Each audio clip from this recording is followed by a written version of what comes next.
राजधानी दिल्ली के कंझावला इलाके से सामने आई घटना न सिर्फ कानून व्यवस्था, भीड़ के गुस्से और इंसाफ के तरीके पर भी सवाल खड़े कर रही है। चोरी के शक में पकड़े गए 28 वर्षीय युवक की कथित तौर पर हाथ पैर बांधकर इतनी बेरहमी से पिटाई की गई कि उसकी जान चली गई। हैरानी की बात यह है कि अब इस मामले में 8 लोग खुद पुलिस हिरासत में हैं। एक तरफ एक कथित अपराधी की जान चली जाती है, तो दूसरी तरफ कई परिवारों की जो जिंदगियां हैं वो कानूनी कश्मकश में फंस गई हैं। सवाल यह है कि किसी पर चोरी का आरोप लगाने भर से भीड़ को सजाए मौत देने का अधिकार नहीं मिल जाता।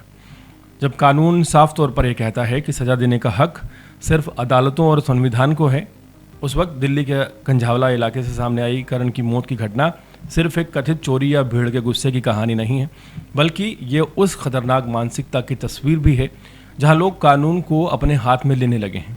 28 साल का करण पर चोरी के इरादे से घर में घुसने का आरोप था। स्थानीय लोगों के मुताबिक उसके खिलाफ पहले भी चोरी के मामले दर्ज थे और वो पहले भी कॉलोनी में संदिग्ध हालत में देखा गया था। लेकिन इन सब के बावजूद किसी भी व्यक्ति को सजा देने का अधिकार भीड़ को नहीं है, बल्कि कानून और अदालतों को है। और बताया जा रहा है कि जो करण है, पकड़े जाने के बाद उसके हाथ पैर बांध दिए गए और फिर कई लोगों ने मिलकर उसकी बेरहमी से पिटाई की। हालत इतनी गंभीर हो गई कि उसकी मौके पर ही जान चली गई। अब इस मामले में जो लोग हैं, तकरीबन 8 लोगों को गिरफ्तार किया गया है और पुलिस बाकी लोगों की पहचान में भी जुटी है। एक कथित अपराधी की मौत के बाद अब कई परिवारों की जो जिंदगियां हैं वो मुश्किल में पड़ गई हैं। जिन लोगों ने गुस्सा या भीड़ के दबाव में कानून को हाथ में तो ले लिया, वो अब हत्या जैसे गंभीर मामले का सामना कर रहे हैं। ये घटना कई बड़े सवाल खड़े करती है।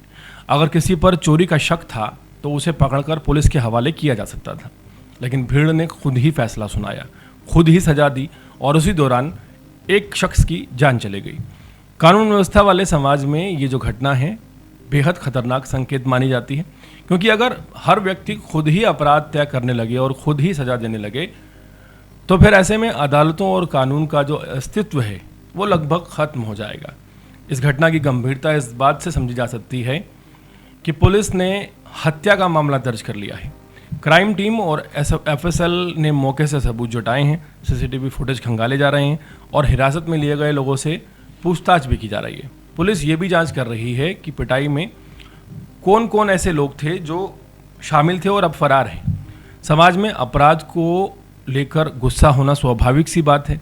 चोरी, लूट और दूसरी वारदातों से लोग परेशान होते हैं, लेकिन भीड़ का न्याय हमेशा खतरनाक साबित होता है।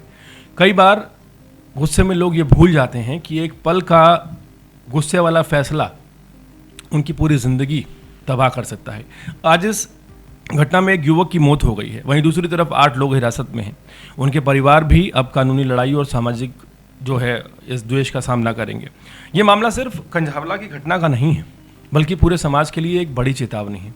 अपराध चाहे कितना भी बड़ा क्यों ना हो, सजा देने का अधिकार सिर्फ और सिर्फ कानून को है। अगर कानून पर भरोसा खत्म होने लगे और भीड़ फैसले करने लगे तो हालात अराजकता की तरफ बढ़ने लगते हैं। इसलिए ज़रूरत इस बात की है कि लोग संयम रखें, अपराधी को पकड़ें तो पुलिस को तुरंत सौंपें, लेकिन कानून अपने हाथ में लेने की गलती कभी ना करें। इस घटना से यही सीख मिलती है।